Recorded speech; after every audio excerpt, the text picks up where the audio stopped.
This is a story of boy meets film.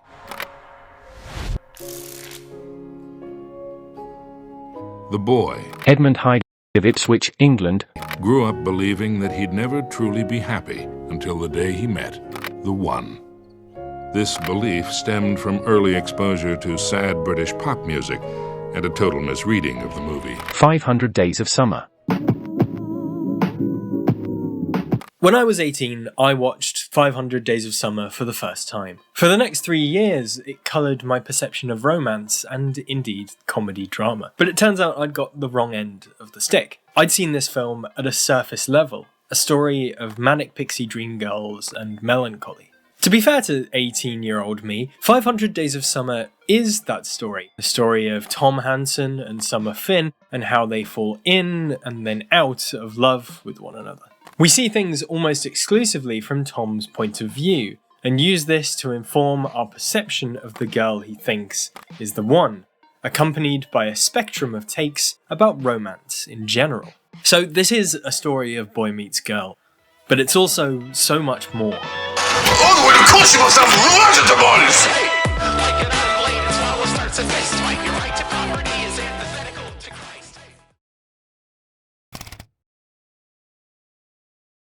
At the outset of the film, Tom is working for New Hampshire Greetings, making NAF cards for NAF occasions. Really though, he wants to be an architect. Why is this our setup? These seem like two wildly different and indeed incongruous disciplines for a rom-com. Greetings cards, I suppose, do get to be used for a couple of fun conceits in the film. Motifs of love and loss.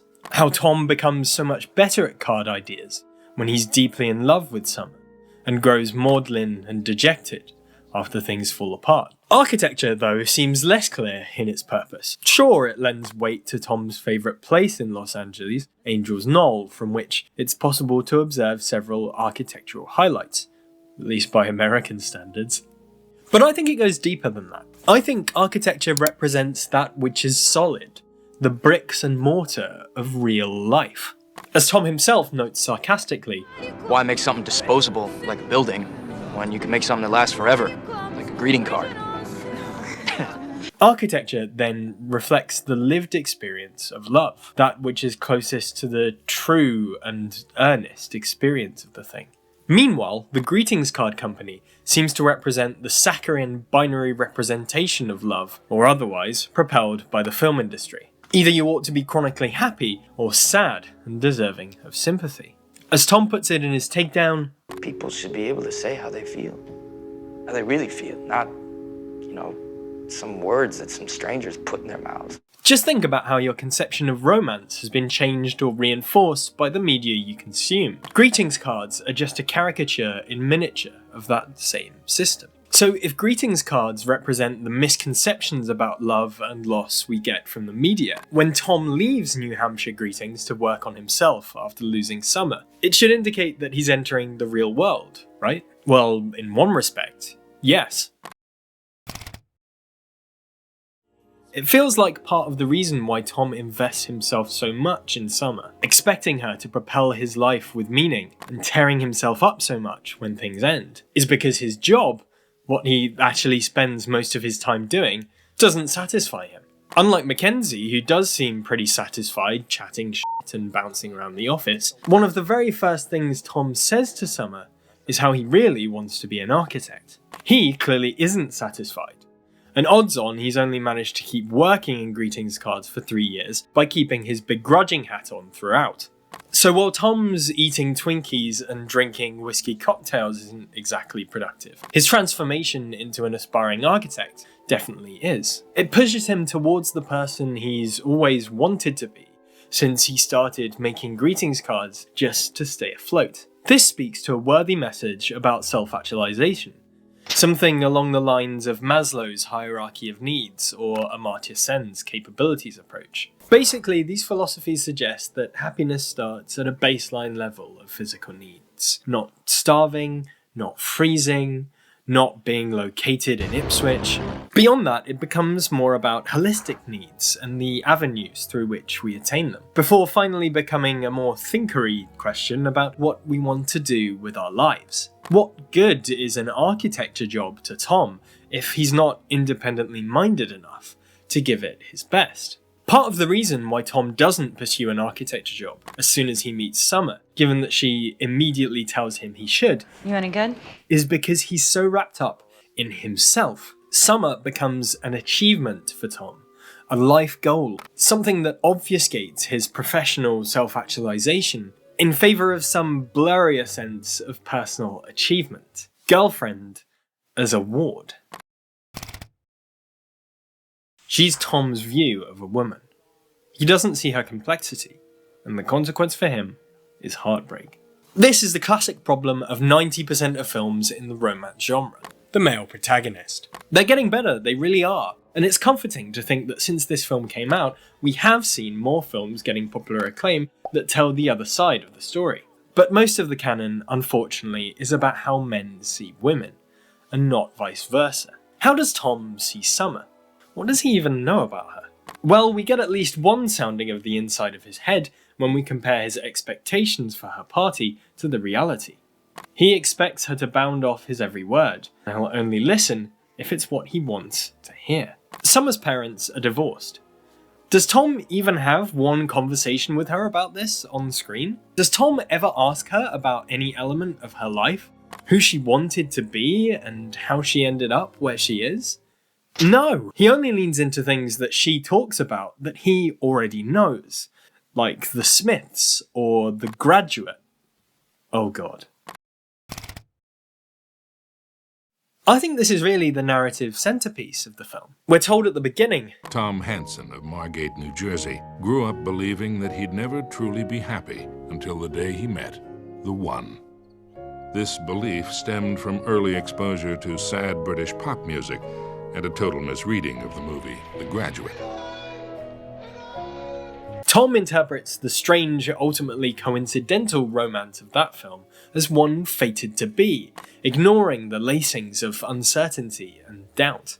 And as such, when he goes to see the very same film with Summer, against his own very gentle protestations, he misses the signs that such uncertainties would echo with her. It's not just that Tom has misunderstood The Graduate, he's misunderstood Summer as well.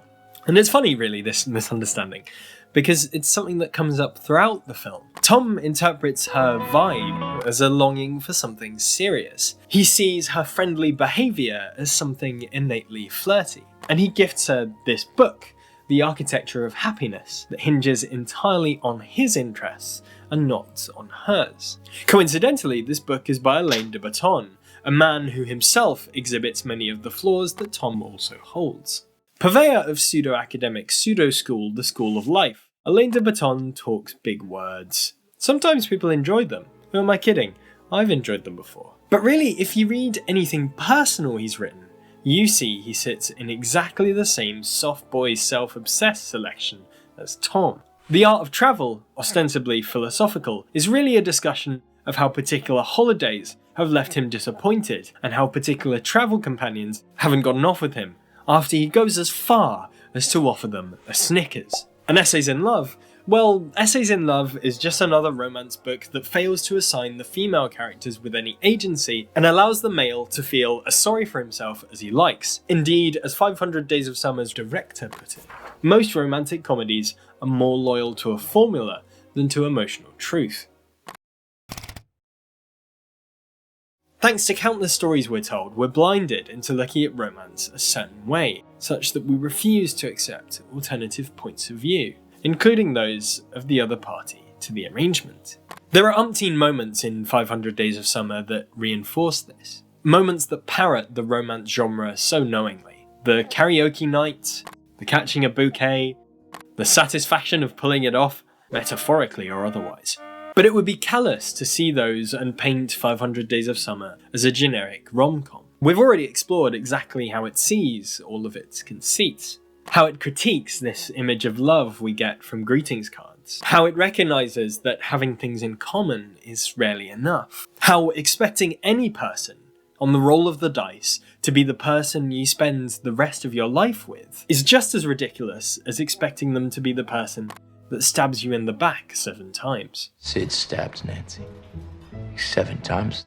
The second time I watched this film, I had some Czech Pilsner and had a cry. I was 21, not 18, and I figured I'd got the gist this time around. I read Eva Weissman's article about it, and I still read her advice column regularly. Here's a quote from it, published just last year, that I think sums up 500 Days of Summer's warning, at least for the Toms in our lives. The concept of the one is as dangerous as it is seductive. Its simplicity masks a whole reservoir of problems, the main one here being that by focusing on her and only her, you are preparing to let a whole life pass you by. So that's 500 Days of Summer, and that's basically all I have to say about it. I think my favourite comedy drama of all time. Until... Excuse the cinematic whiplash, but it's time to use a video about a cult classic sleeper hit from the United States to discuss a cult classic sleeper hit from Wales via Ipswich. I mean, mate, you know, I'm from Ipswich, so obviously I can't emit joy. Now, I appreciate that while Submarine and 500 Days of Summer share some story beats, at least on paper, boy meets girl, things start moving, things break down, people change. It's a bit more specific in its setting and characters. But just because Submarine isn't necessarily as relatable in principle, doesn't mean it's not meaningful. I enjoy the story beats in Eternal Sunshine of the Spotless Mind, even though I've never had my brain reorganised by Elijah Wood.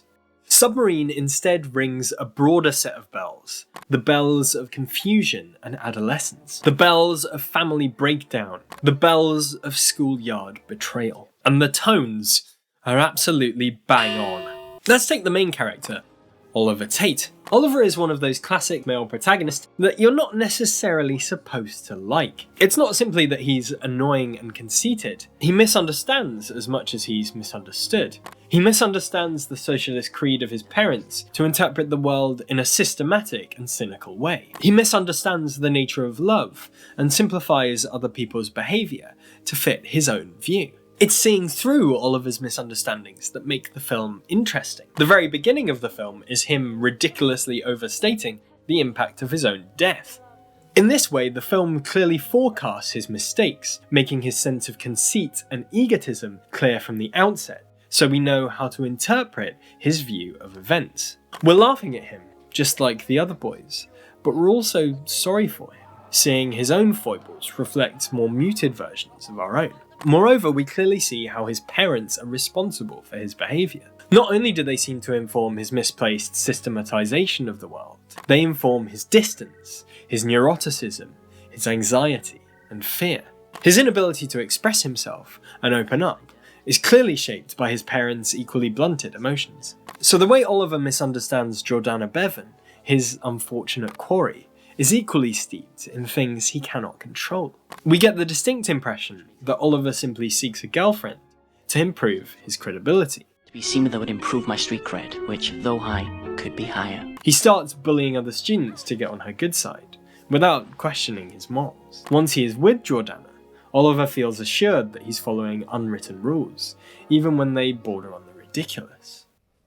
Fucking hell, you're a serial killer. Throughout all this, we get a distinct sense of understated romanticism, expressed in typewritten notes and twilight flares. What's more, unlike Summer, Jordana is given a chance to breathe as a character, to speak her own priorities and motivations. While Oliver doesn't inspect them at all, because he's useless, we at least know they exist. We know Jordana originally takes an interest in Oliver to get back at her playground ex, then begrudgingly comes to respect him after he shows her respect in said playground. Why don't you go fuck yourself? We know that her home life is steeped in uncertainty around her mother's future life, or death. We know this manifests in her acting out and encouraging others to do the same. Much like Summer, Jordana is imperfect and lionised by the male protagonist. But there is space for us to sympathise with Jordana. Well, exactly the point of 500 Days is that there's no space to sympathise with Summer. One of the other fantastic elements of Submarine is how it uses musical cues, camera tricks, and colourful motifs to reinforce its ideas. Jordana's red coat and bag make her jump out in every scene, just as it must seem in Oliver's imagination. If the part of the story is about Jordana, it fades to red. If it's about Oliver's parents, it fades to blue.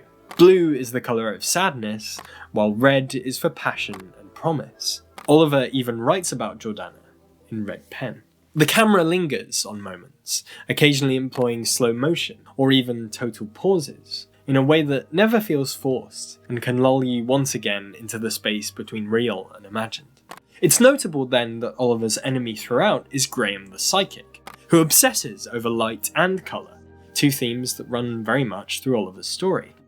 Again, 500 Days of Summer does use cinematography as well. The use of building silhouettes in sketches and holding frames is important, reinforcing the idea that in pursuit of architecture, Tom is seeking out the real. But in Submarine, I'd argue that the motif is more thorough. Finally, there's the way Submarine uses its other characters. Oliver's friend, Chip, is the overwhelmingly cynical character who emphasises what playground society expects Oliver to do. What the fuck you up to, you fool? His parents hold him back, for the most part because he obsesses over their relationship. This comes to a head with the fake letter Oliver writes to his mum, inviting her to sex up his dad, which she refuses before going to give Psychic Graham a handy. Nice. Oliver hyper-focuses on fixing his parents' marriage just as he ought to be supporting his burly girlfriend and her dying mum. Precisely because he's obsessed with fixing everything, presenting maturity and control in unpredictable situations. Oliver is effectively trying to please everyone, and he lets all of them down. His parents only stay together begrudgingly, after the handy, not after Oliver's response of psychic arson. Fuck! We're not going to punish you now, but your mother and I are going to talk about what you've done. Maybe we should talk about what you've done. Okay, don't push it on. Jordana only reappears by chance. Whether she really accepts him is an open question. The one thing the film really seems to carry is the sense of depression and dourness, drinking consecutive cups of lemon tea, staring out at the sea, holding Viking funerals for dogs. It doesn't really teach you anything about romance, except that everything seems pretty contingent and circumstantial, and that apologising is important. Meanwhile, 500 Days of Summer's characters all serve, at least in the film's telling, to revolve around Tom. Some of them question his point of view, some of them echo it. Interestingly, the film occasionally takes moments out to afford some depth to the way other characters in the film talk about love. These vignettes serve to juxtapose with Tom's view, but in such a contrast, they also offer a window to an alternative. However, we never get an honest sense that Tom has taken in the alternatives presented to him. In fact, at the end of the film, Tom seems to take a shine to a girl called Autumn, exactly the same way he did with Summer, on the strength of one obscenely sentimental, literal coincidence. Tom had finally learned there's no such thing as fate. Nothing is meant to be. He knew. He was sure of it now. Tom was... Sorry, I just left, can I... One second. He was pretty sure. This suggests to us, like in Submarine, that the main character has been given a chance to learn a lesson and turned it down. The thing is, such a failure to learn is endearing and profound when the main character is a 15-year-old boy. It is less so when the main character is 20-something Joseph Gordon-Levitt. It also helps if you're Welsh.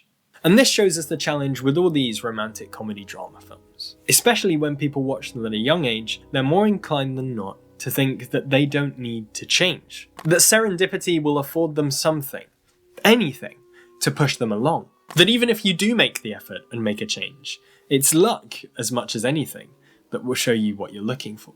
Thankfully, by reviewing these films carefully, we can see this for the gross simplification that it really is. We can see the deeper ideas that sit at the root of these comedy dramas and find their origins too. The messy breakups that fueled 500 Days of Summer's sentimentality, and the being from Ipswich that fueled Submarine's melancholy. None of this changes, though, the truth at the heart of the genre, presented by Tom's misunderstood muse, The Graduate. Apprehension and uncertainty lie closer to love than anything else.